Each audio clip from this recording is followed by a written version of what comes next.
Calypso to me is a passion. And, but you may think calypso is rhythm and line. It maybe has been described as a lot of things.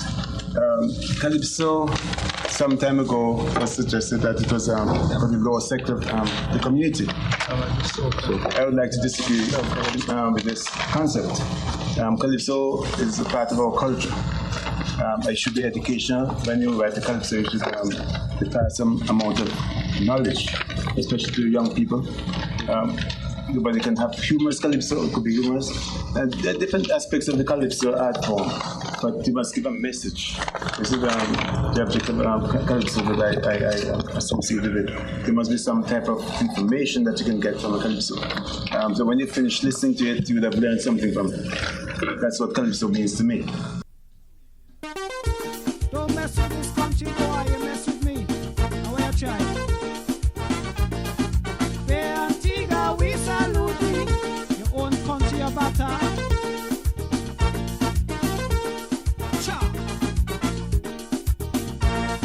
The art of the crime, this country, you know.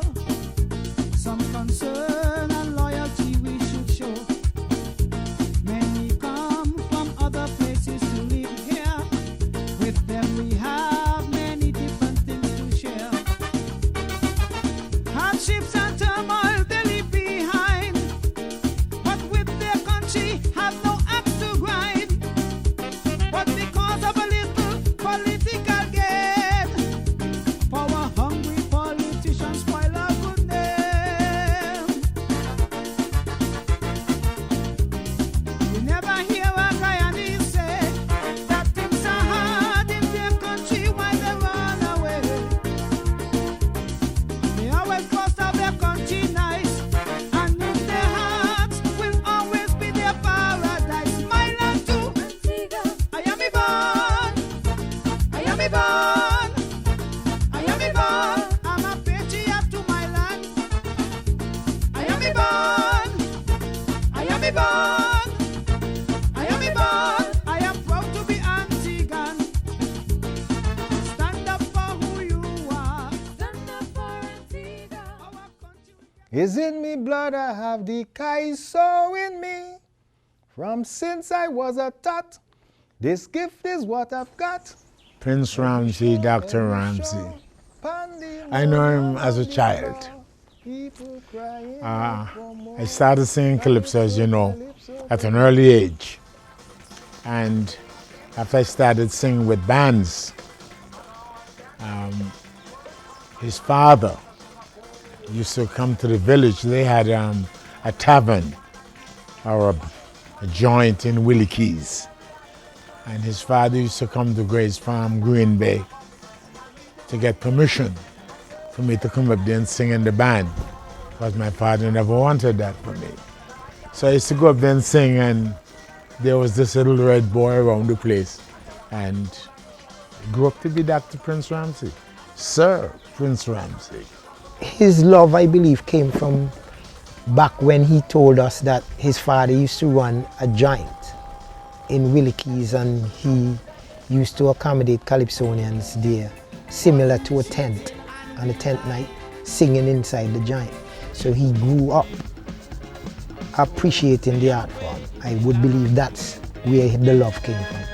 And I know he did part of his training in Jamaica, so he know what reggae is to the Jamaicans, and he know calypso has been Antigua music from Thy Kingdom Come, similar to Trinidad.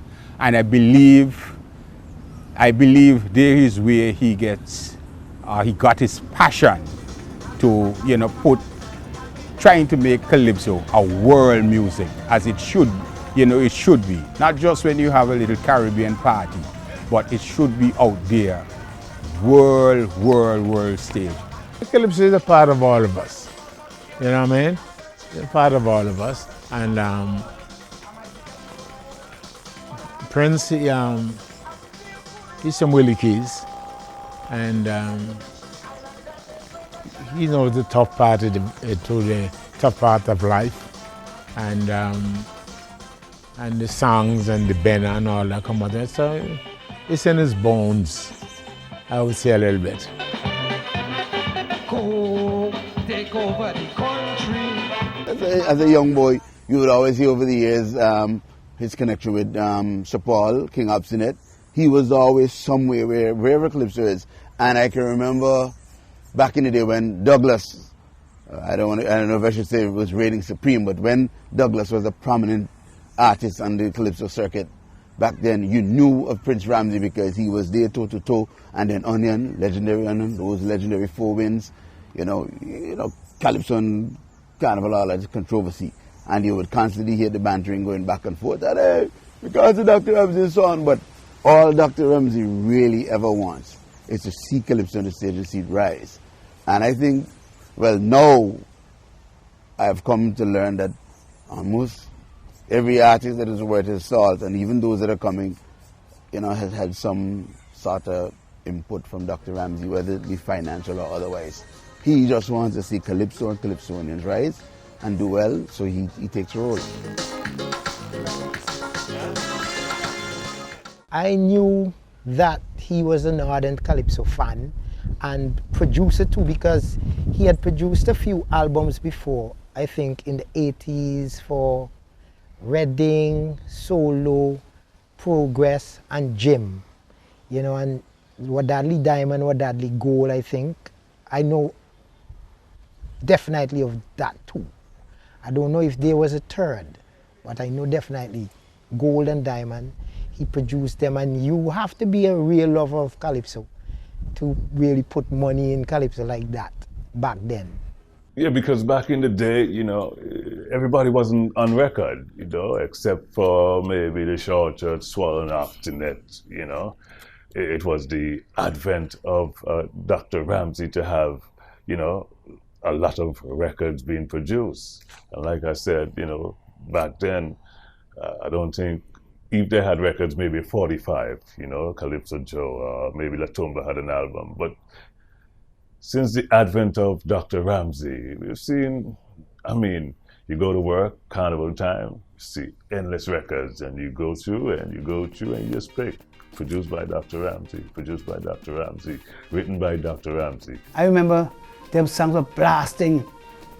But at that time, I didn't even know Dr. Ramsey was affiliated with that until later on in terms of working with him. I realized he was behind all that. I'm a pharmacist by profession, so I met Dr. Ramsey at Halberton Hospital. Back in 1979, I joined the pharmacy team.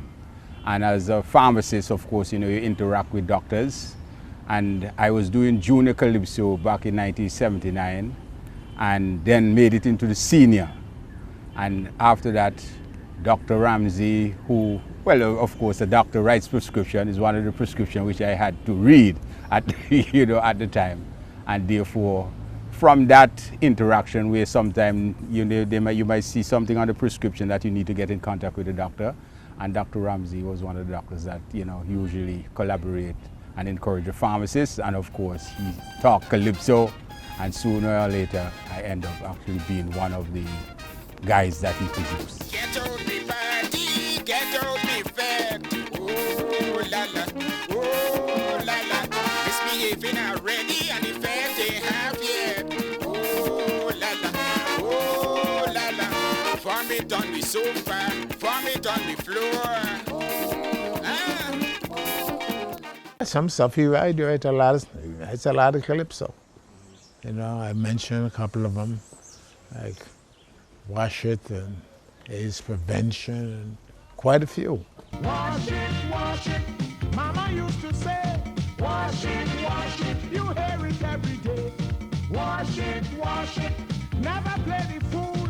Wash it, that is a golden rule. That was the most requested song that year. Wash It.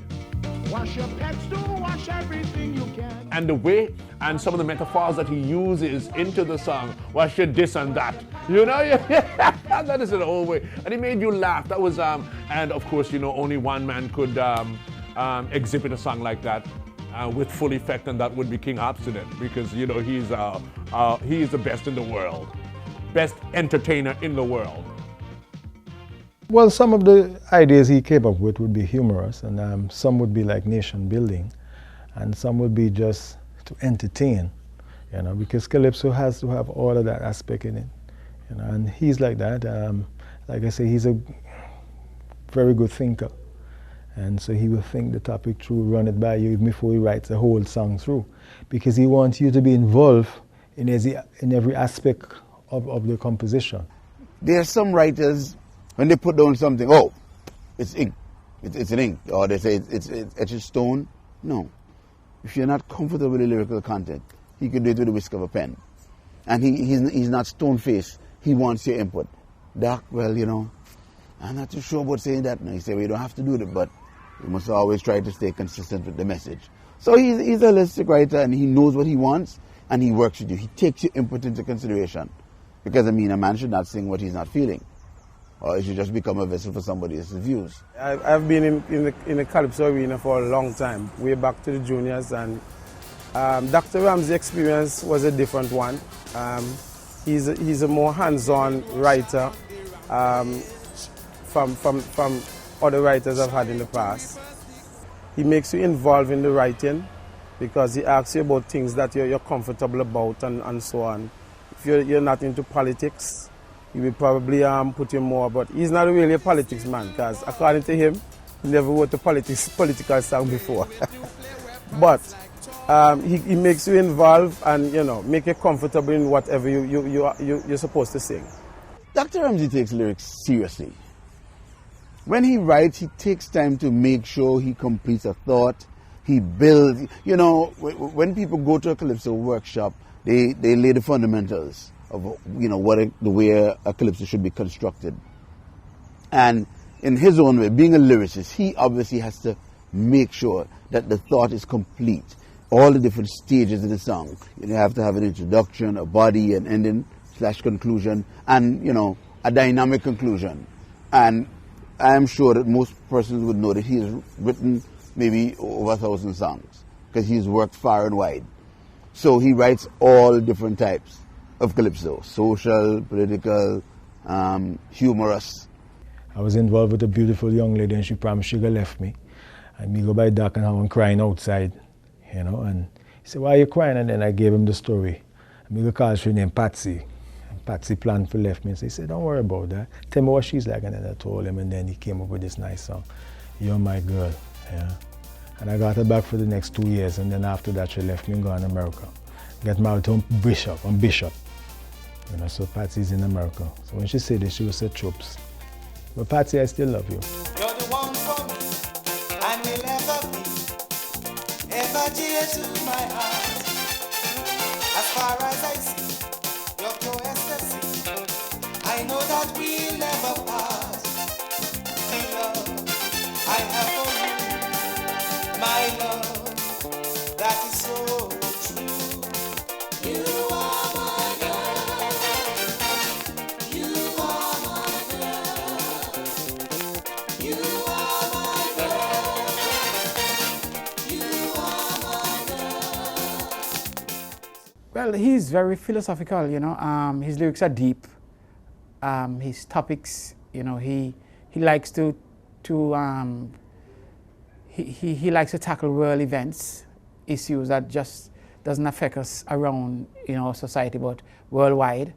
He works with this guy in Munster named Justin Hero, and when they call him, he will call Hero, or he will call somebody in Trinidad. He'll say, "Look, I'm not writing, but he's always writing. He can't give it up. It's going to take him to his grave."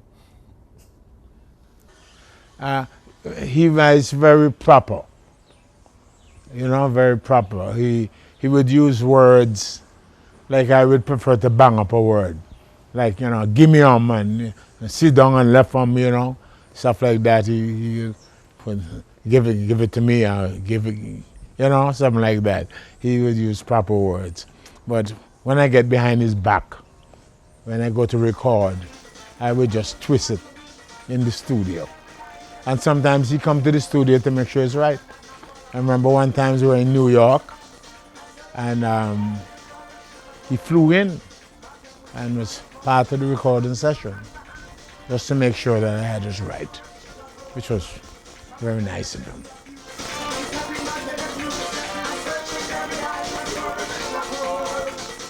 the first song that Dr. Ramsey did for me. Tell you how we go. I was struggling with this idea. You know, I was going to some spiritual, you know, things, you know, and I wanted some help. And this idea came to me about this song about man being dust.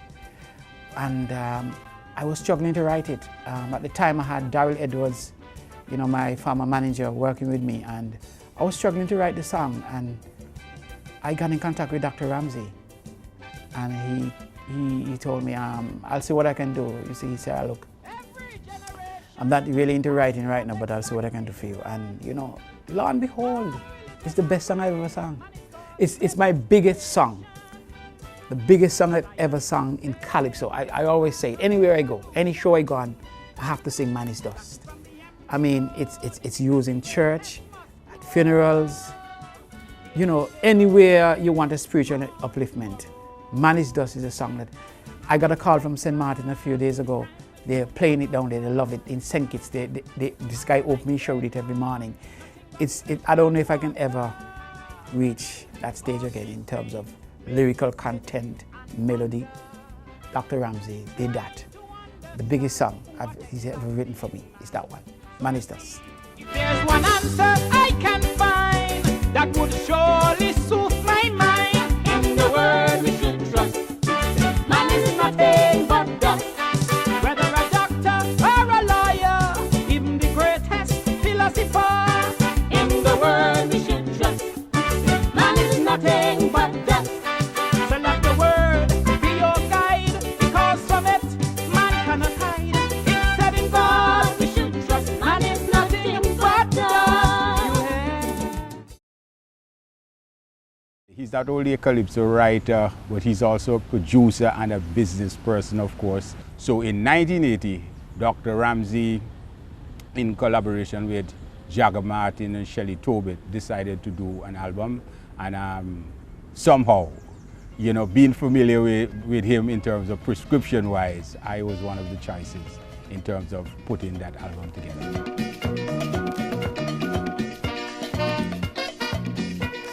The name of that album was Wadadli Gold. Wadadli Gold was the name of the album. It consists of myself, Chalice, Redding, Calypso Jim, and all of us had two songs each. As a matter of fact, from Wadadli Gold, that particular album, Chalice made a big hit in Trinidad with Nightmare Party. My Dreadlocks Bandman was also very, very nice, very well received in Trinidad. Dreadlocks Bandman, beating sweet pan, people on the road want to jam, but they can't join the jam. The crazy Rascal with the shaky dreadlocks, with the shaky dreadlocks. In the back, in the back. Testimony, the album was a good success. And Dr. Ramsey, that was his first, I would say his first big break in calypso, and it was successful. So with the Wadadli Gold now, we got that difference in a more party type flavor, and it created a big impact. Everybody was just talking about Wadadli Gold, and it was, I guess, the name also, because a lot of people weren't accustomed to the name Wadadli. You know, it was just getting into, you know, the minds and the heads of people in Antigua, and to come out with an album with that title, Wadadli Gold, you know, it was something special. The road want to jam, but they can't join the jam. They pretty Rascal with the shaky dreadlocks, with the shaky dreadlocks. In the back, in the back, in the back, in the back.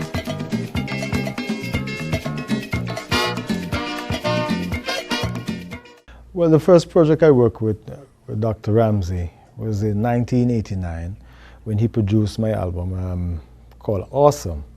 And all of the songs I can remember, I think was composed by him and Guy Yearwood and Giselle Isaac.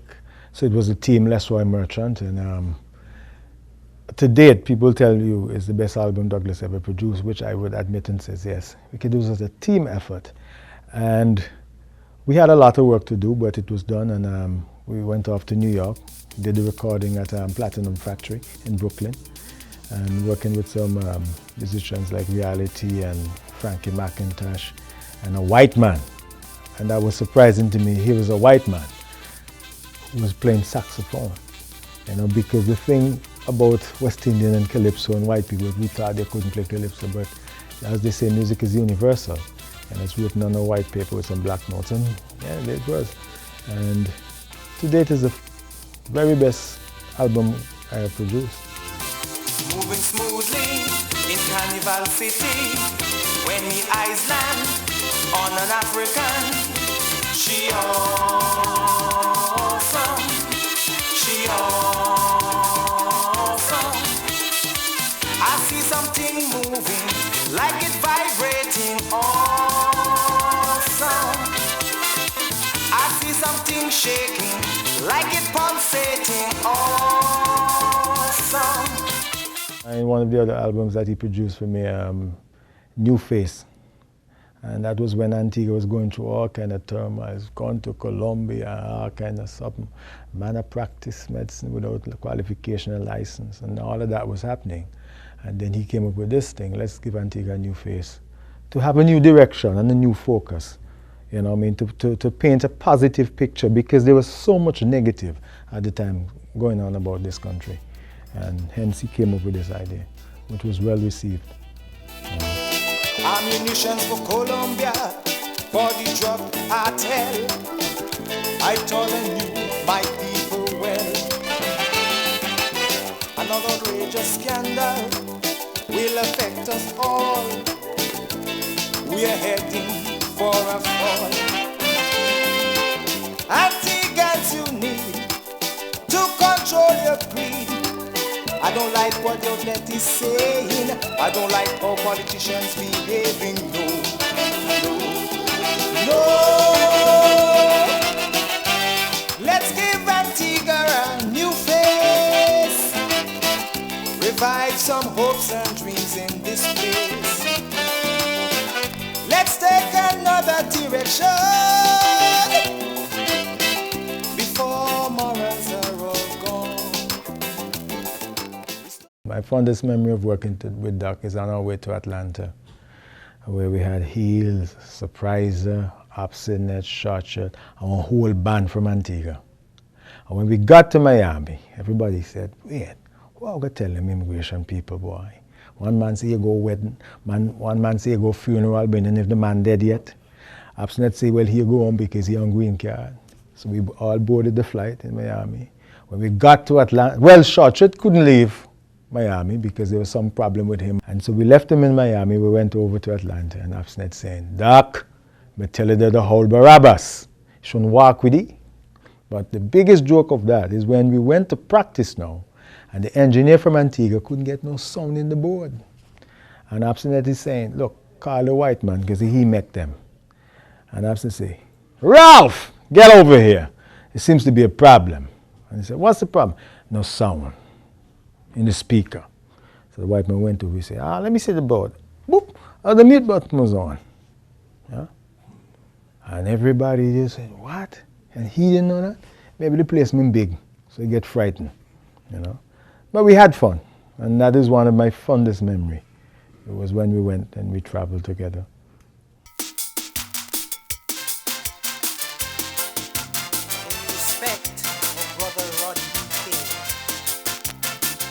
Well, I met Sir Prince basically as a doctor at first, but getting involved with him was after I entered the calypso competition in 1991. I won the crown, and then he told me that he would love to do some work with me the year after, which was 1992.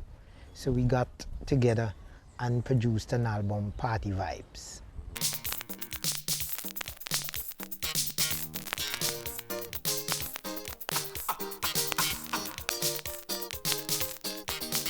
Well, it afforded me the opportunity to meet some of the best musician in the calypso world. Frankie McIntosh, Errol Ince, George Victory, Sunshine, just to name a few. Some of the best musicians, and they're the most humble musicians, and they've taught me a few things. Charles Dougherty, they taught me that, you know, like, to actually go out there, you must go out with your best foot forward. So the best musician was chosen to do that album.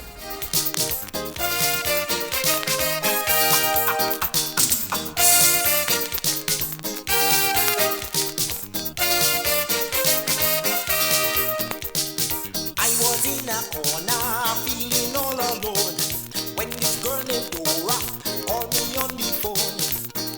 She said me she by the disco. Oh daddy, oh daddy. So I put on the clothes and go. Oh daddy, oh daddy. I said last night I picked up the party vibes. Party vibes, party vibes, party vibes. I said last night I picked up the party vibes. Party vibes, party vibes, party vibes. In everything, there's always conflict and disagreement. There was a time when we had a disagreement as to the name of a song. Because I basically used to write, say, all of my songs except one or two songs that they might have brought to me, that Sir Prince might have sent to me, a verse and a chorus, and then I would develop the song. And I wrote a song I used to call The Promise, which to me, that name sounds more poetic, you know. And when the album jacket came back with the name of the songs and the order in which they are to be, the name on the album was Promise Me. And I said, man, I don't like that name, Promise Me, because I am saying, promise me as a black man, you will always respect your race. All I wanted was a promise. Just make me the promise, you know? And he told me, well, are you saying promise me? And I say, I don't want the song to carry that name. The name of the song is The Promise. I wrote it. That's the name of my song. And he still let it go through like that. And I took a friend of mine with me to check him, because the friend was the one who transported me. And he was in the room with us.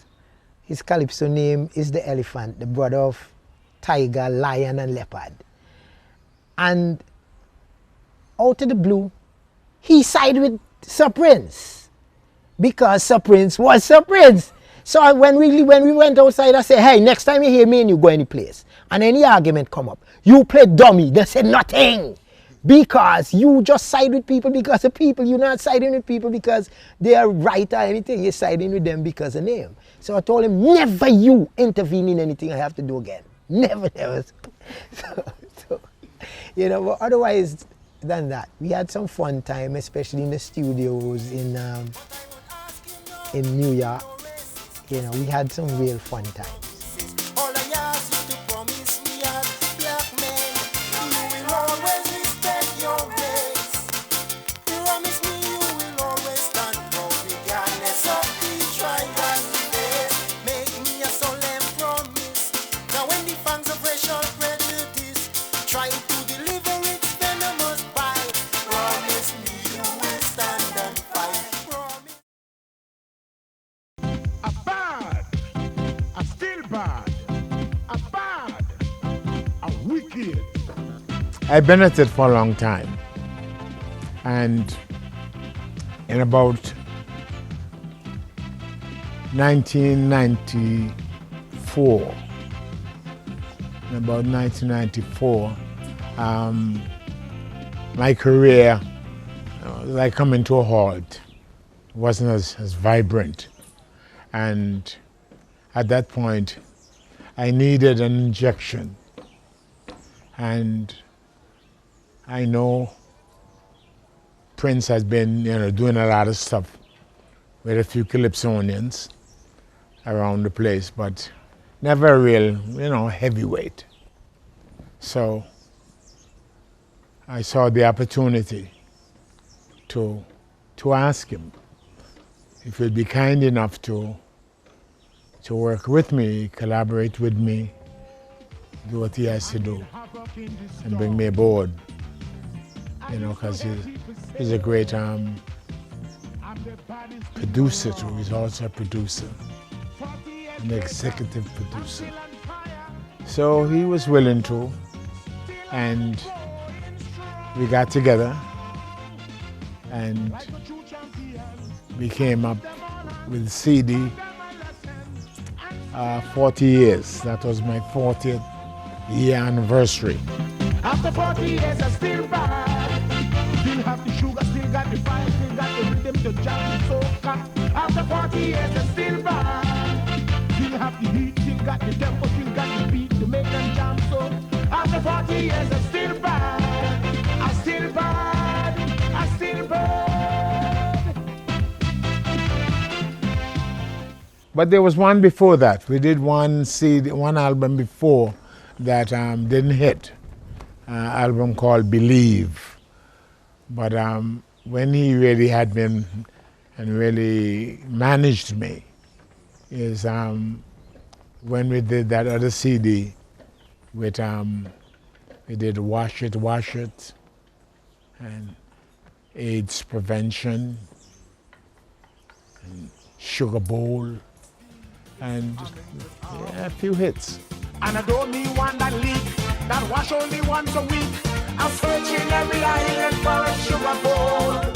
Now them that knock all about and leave the rust in your mouth. I'm searching every island for a sugar bowl. We were discussing, you know, the album one day. We were in his office, and I was very strong-headed what I wanted to do, but he saw it a different way. I don't even know if you remember. If he remember, he saw it a different way.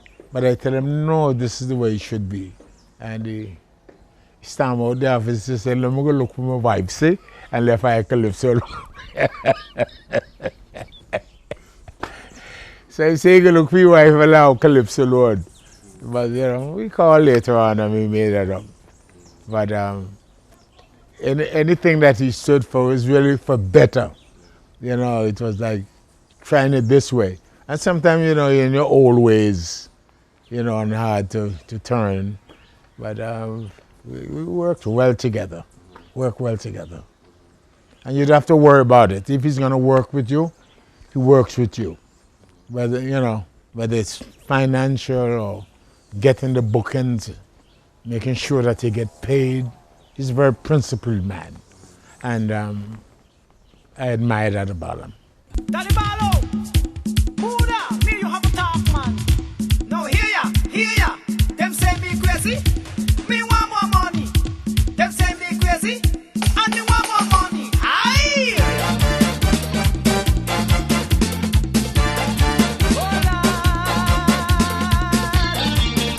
In everybody's opinion, I have been probably the most successful artist that he's ever worked with.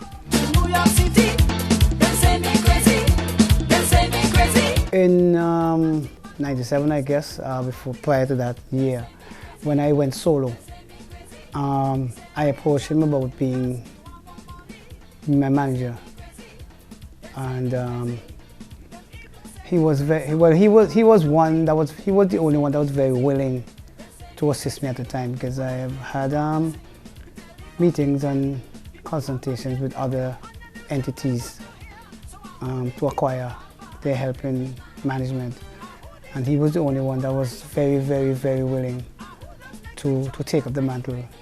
And from then, he has become a friend, a brother, uncle, father, everything you want to, you know. And we have had that not only musical relationship, we have had that very friendly relationship.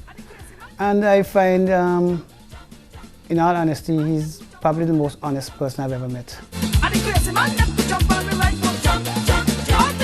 When I embarked on Crazy Man, he was the one to encourage me to enter the calypso competition, which was not on my plate, which was never in my plate.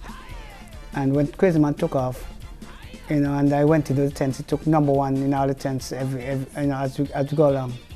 Crazy Man went on, we won the competition, then we came back again, and from since then, all of my competition songs have been written by Dr. Ramsey.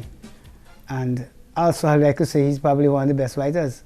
And the biggest song as a local competition calypso song have ever been Stand Up for Antigua, which was written by him, and probably still will be a song that will be remembered. Like, it's going to be hard for another song to become a national anthem like that. Stand up for who you are. Stand up for Antigua. Our country. This is what I got from Antigua and Barbuda when that song came out, and we really got the gist of it. This is what I got. Stand up for Antigua. For once, we got Antigua to do this. Stand up for Antigua.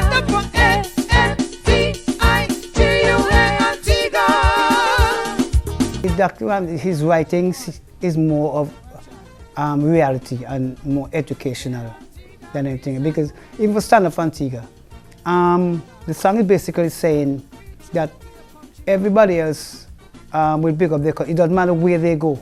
Even if they leave their country and they go somewhere else and life is bad back where they're from, they're still basically saying that their country is still the best because it's still their country. So what the song is saying to Antiguans, if they can go somewhere else and pick up their country, Antiguans should do the same. Men with their political agenda. And one of the biggest songs, another big song he have ever written is Criteria. And that is, up to now in my set, that is still, like if I do that song in a set, people will pull it up like 4, 5, 6, 7, 8 times. I never even get a chance to do the whole song properly for them to pull up. That is one of the biggest songs. I agree, I can sing, but that alone shouldn't make me win the king. In 97 they say a true calypsonian should never sing too fast tunes in the competition. It's foolish to start chatting, they don't study the criteria for judging. Aye, aye, aye. That's my favorite for King Onyan, They don't know the criteria. That's why he will always win the crown, because he got the criteria down pat. Sweet melody, lyrics, great voice. Dr. Ramsey, great writer. The diction must be good and have clarity, and sing in proper time and key. When the calypso have no rhythm or rhyme, and the same melody all the time, oh Lord. The music was well arranged and catchy, so that the even criteria, the lyrics, some of them calypso up to now don't even know the criteria, And I'm going to tell them, look, when they say that I won in 97 with 2 fast songs, criteria is saying you can't say that I can't win 2 fast songs. The criteria doesn't say your tempo should be fast or slow. Is develop a topic. You sing about a dog go down the road, a man kick the dog. The owner for the dog rush the man run. It's develop a topic. And that is what criteria is about. And then there's family, was basically saying, basically focusing on one Caribbean, OECS and the one Caribbean, that's what it was. But I think too that Dr. Ramsey, he writes ahead of his time. Just like family, people never saw it, but it actually came true because people didn't see the song. And his song is saying like, people will say like, you bang water come here. And the song is basically also saying that time enough, we get away from that. When you leave from here and go another Caribbean island, and that person is supposed to tell you bang water come here because we're supposed to be one island then. Not when we split apart, and we cannot stand united. Not with divided hearts. We must change the way we look at ourselves and other West Indians.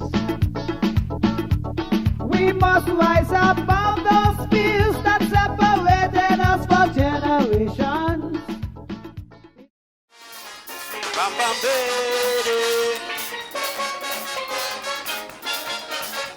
Come, I started back in 2001, and might have been maybe 2003, 4, thereabout.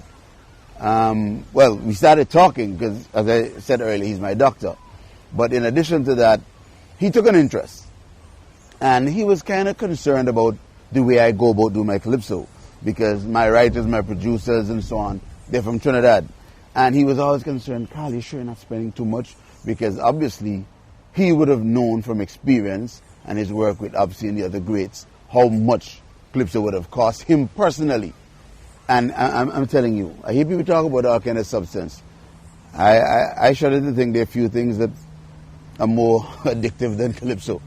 Seriously, you will spend your fortune in calypso just trying to get it right, to be out there. And he knows that firsthand. Right? So he was concerned that, you sure you're not spending too much, Right, don't make the same mistakes I made. But he loves it, so he still continues to spend in calypso. So he was concerned about that and how much I was spending. And that is where the real conversation came about, to the point where he offered to assist me, not just financially, but in getting songs, doing something in the local scene. And that is when we did something for independence. It was 2004, because I think that is when they had the homecoming, first homecoming independence. And they made the theme, Come Home, Come Home. And that was my first project with Sir Prince. November 1, 2004. Mark that down on your calendar. Whether you're in New York or in London, I want you to fly back straight to Antigua. Come home, come home, come home for independence. Come celebrate and dance. Let me jump and prance. 23 years now have gone since we nation Antigua was born. So Antiguan, wherever you might be, come celebrate with 23rd anniversary. He works very different to the way I normally do calypso. For example, if I'm doing a pan piece, I might do the melody or Booksy Shapu, whichever the team that is, doing the project. We would normally start with the melody and then put the flesh on it. But now Dr. Ramsey, I don't know if he plays an instrument, I don't think so. He's a writer. He's into lyrics. He's a lyricist, let's put it that way. And he does the lyrics. And then we would send to Hero, or he has a host of other people who do melodies for him. So it was a new experience for me. And they say you have to try everything once. This song came up pretty well, and it was my first, because first time I was doing a song locally. Well, you could call it a full local production, save and except for Montserrat across the waters, which they're one of us. Montserrat and Antigua, one and the same. So that was my first experience working with locals, doing the song locally, and it was a different experience. And it was all because of Dr. Ramsey. But I could say the project came out really fine. I made it to the finals for the independence competition that year, and that was our first project. So come home, come home, come home for independence. Come let me jump and dance. Let me jump and dance. We may not know just the way it's began, but we surely know the mode of transmission. Well, Dr. Ramsey's an advocate for AIDS. I believe he won some prestigious award for, the fight against AIDS. And he wrote that song for Almighty Zero, of course. He died, and it was a sad occasion to hear him singing that song, Protect Yourself. And he died shortly after. If it turns out to be my last song, let the message deliver on the first disease of mankind, where the cure is so hard to find. I really get to a lot sentimental when I hear that song, because that was a real, true inner person speaking there, And for Dr. Prince Ramsey to get that deep into, the feeling of one's soul, to put it on paper, for him to sing it like that was really, really phenomenal. And I tell you that it's a song that will go down forever and ever. Protect yourself. It was a warning, it was an advice, and it was love coming out of it too.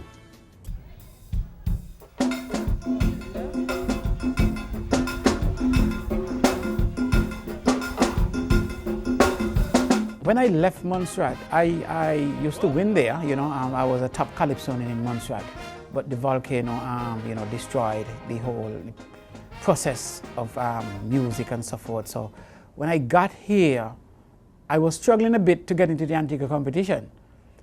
So when I got to meet Dr. Ramsey, I just entered the calypso competition in 2001, and that's when my career kicked off in Antigua in 2001, and that's how I get into, you know, the whole music line and competing and so forth. To encourage children to smoke ganja, that is corruption. I tell you, I tell you. And I think the following year, I went into the independence competition. I think it was the 21st, and he wrote for me and I won. Now you have reached 21. Congratulations. My conscience cries out. Can you hear it? Yearning to be a part of it. Oh yeah. Born young, that it makes no difference. To Antigua, I sincerely pledge my allegiance. The following year after that, I got first runner-up, and he's been doing music for me on and on. He will send me a song and see if I like it, and you know, we'll, you know, correspond. I like working with Doc because he listens. He understands. He tries to understand you when he's working with you, and he doesn't like putting pressure on you. He likes you to be comfortable. So he will call and ask you, is that okay? You want any changes and so forth, you know, and he likes rivalry too. I think he set me up one year when he gave Blade this song, Capture the Bear, and he called me and told me, let's have a little fun now. I'm going to send you something to answer back. So he wrote the song about me and then sent me a song to answer back. Come capture the beer, spreading panic everywhere here. Eddie Mello, Richie Francis, Carl the Pan Man and the one bandit. Capture the beer, spreading panic everywhere. Right on the carnival stage, the beer exhibit all his rage. Only Blade can take a chance when the beer start to prance. Doing his a new one. Capture the beer, capture the beer.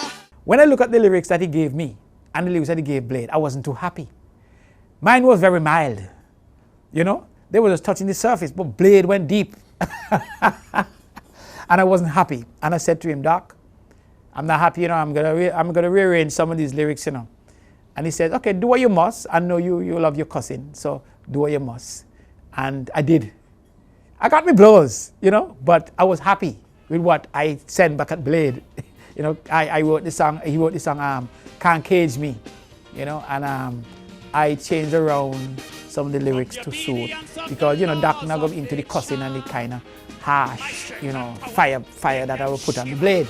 But he set me up because he told me it was just a friendly thing, and it turned out to be real serious. Blade took it serious and he started harassing me, and, you know, and I just said to myself, okay, all right. But I was planning for the next year, but he didn't come. He won. He didn't come the next year. He backed out because they caught me off guard, you know. But he was good. He was all good. Like I said, he helped you to raise your game and, you know, have fun at the same time. This hungry grizzly go be a worst nightmare. All them calypsonians helping Blade on the beer. Tell them, ha! Can't cage me, can't cage me, can't cage me. Tell the blunt of Blade, he better try hunter me, not me, ha! Can't cage me, can't cage me, can't cage me, can't cage me. 'Cause I know about his conspiracy, running off him out, that he go capture me. But when he attack, he better be prepared to get some slap from the big bad bear. Them jumpy crab calypsonians who looking for trouble. Tell them, can't cage me, can't cage me, can't cage me. Crawl back in your hall. Ladies and gentlemen, please welcome Dr. Principal again. Oh, la la la la la la la la. Oh, la la. The circumstance under which I meet Dr. Prince Ramsey is a very strange one, I must say. I'm a telephone technician at APA, and I was working in the area. And Dr. Ramsey apparently was having a lot of problems, internal problems with his telephone. His electrician could not get it solved, so I actually offered my service. I got it solved for him, and surprisingly, Dr. Ramsey called me one day and he said, "Dr. Principal, I'm going to write 2 songs for you." And to be honest, I'm glad that he did. Well, the 2 songs that he did for me was, one was I Believe, which actually got the best social commentary last year. I believe our cup is overflowing. The candle of hope is still glowing. Anything we conceive, we can achieve. I believe, yes, I believe. And the other one was World Crisis. 2 very good songs. And, I really enjoyed doing them, so, it was good for me. Until we focus more on people and less on weaponry, the freedom we seek we will never see. Oh, la, la, la, la, la, la, la, la. One of his passion was to have a song, one of his songs, sung in a competition in Trinidad about 2-3 years ago. King Panther actually sang a Dr. Ramsey song as he was defending his crown. He didn't win the competition again, because usually in Trinidad it's very difficult to win 2 in a row, but the song went down very well, so I must say that was part of Dr. Ramsey's mission over the years, or not only writing for Antiguans, but also writing for persons throughout the Caribbean. And of course, I was glad to see that one of his songs made it to the big yard, the so-called big yard in Trinidad and Tobago. The richest man living, and everyone in the top 10 amass millions they could never spend. They spend their lives chasing a fortune, riches they cannot take past the tomb. The richest man race always ends in a tie. The finish line is when they die. In debt, one thing is a must. Money to count is dust to dust. To approach the calypso art form, the calypso production for an album, to approach it as a business, I learned that from Sir Prince, because he, dealing with albums, he's very business-like. He go about getting the sponsorships, and he format all the names, everything on paper, sketch everything out, get everything done months in advance of the production of the album. So I learned that you are to be on time, you are to treat the thing, the calypso album production, as a business, and be as a businessman should. Be early, be on time. You have to have production for sale before release and that kind of stuff. He believes a lot in discipline, and even like working with him, it's, you can't be late, and the music coming out late and all that. Right after Christmas, he'll throw us in a hotel with the arrangers, and have to start.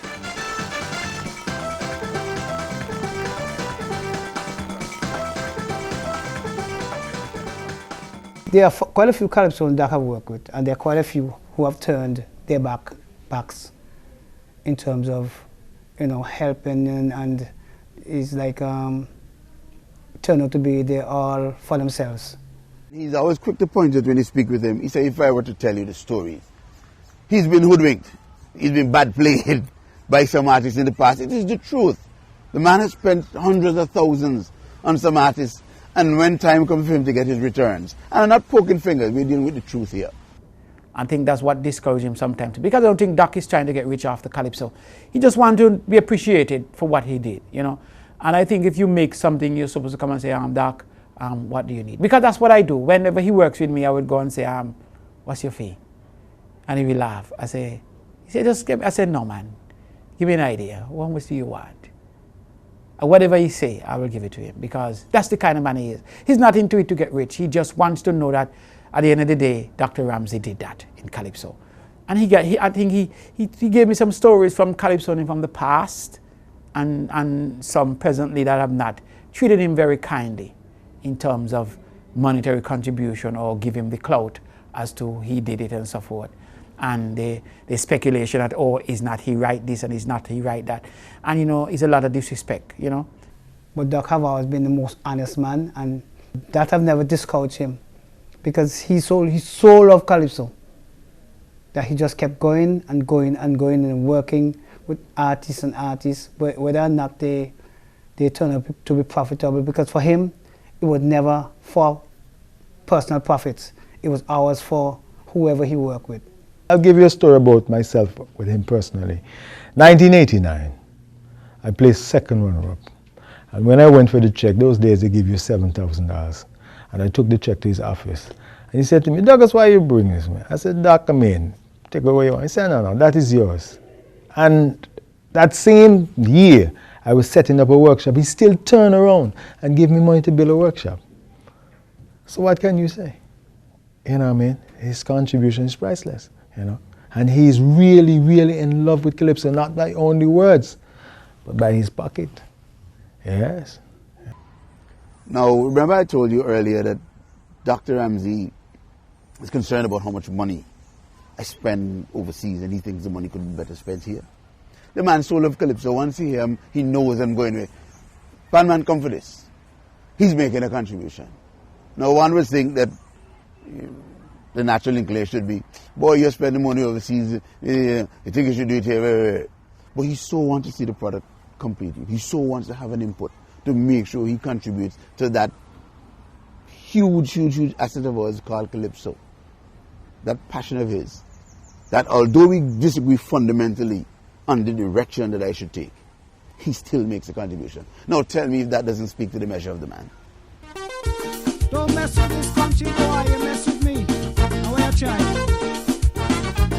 In my estimation, he could have built 10, 20, 30 houses, but he chose to put his all into calypso in terms of producing the music and ensuring the survival of calypso. So I would say kudos to Dr. Ramsey. You know, he's done so much work. I mean, when you produce albums year after year and not seeing the benefit, not getting the reward, it shows a lot of heart, courage.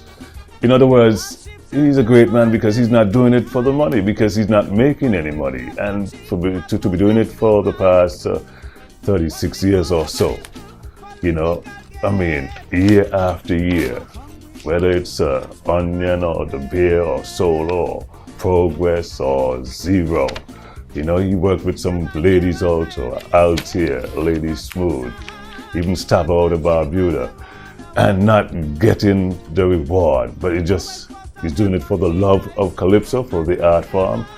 And like I said, there's nothing to describe Dr. Ramsey, you know, for the work and the contribution he has done for the art form, for calypso, for calypsonians here in Antigua and Barbuda.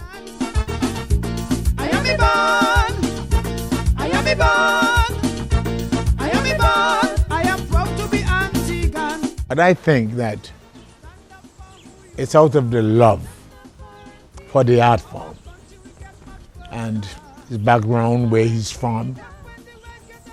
You know, a poor country boy, come to town, he made it well. And I think it's a way of giving back to the people. So with that, he helps people like me and Short Shirt and Onyan and all the others, Douglas and Zachary, and it's a lot of us he helped. And I am glad that I have this privilege to say thanks to Dr. Prince Ramsey for what he has done for me and what he has done for the art form, calypso, soca. To be an should be proud. Oh, how I love this country, shout it out loud. When you stain our name, this land will ruin. Remember, anywhere else is foreign. You must still brag Antigua's name. Yes, we're still the gem of the Caribbean. As a true born and bred Antiguan, I will shed my blood to defend this nation.